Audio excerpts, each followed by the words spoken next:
বেলাদি, ও বেলাদি, একটু শোনো না প্লিজ। হ্যাঁ দিদিমণি, ডাকতে ছিলেন, বলুন। হ্যাঁ বেলাদি, আমাদের জন্য কিছু ফ্রেশ টমেটো, শসা, পেঁয়াজ, লঙ্কা ওই একটু স্যালাড করে রেখো। হ্যাঁ, কারণ আমি একটু খাবার অর্ডার দিয়েছি, কি বলো তো, বিরিয়ানি গরম গরম আসবে। আর সেদিন কিন্তু প্লেটটা একদম ভালো করে ধোয়া হয়নি, কেমন ময়লা ময়লা ছিল। তুমি কিন্তু আজকে ভালো করে প্লেট ধোবে, ঠিক আছে? তোমার জন্যও আছে। হ্যাঁ, ওকে, আসি। হ্যাঁ হ্যাঁ হ্যাঁ দিদি, কিচ্ছু বলতে হবে না, আমি সব কেটে একেবারে রেডি করে রাখুন।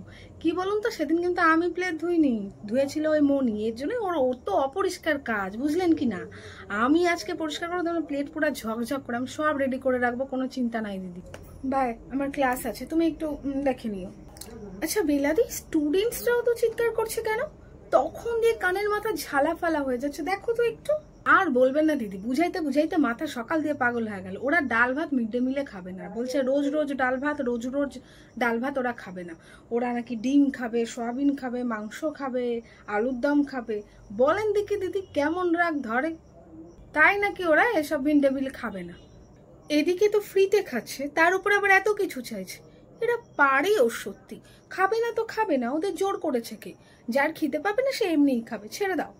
হ তাই না তাই, কি আর বলুন। এলাদি, এসে গেছে মনে হয় পার্সেলটা, প্লিজ একটু রিসিভ করে নিও। হ্যাঁ হ্যাঁ দিদি, যাচ্ছি যাচ্ছি যাচ্ছি, থ্যাংক ইউ। আরে না না দিদি, ঠিক আছে ঠিক আছে।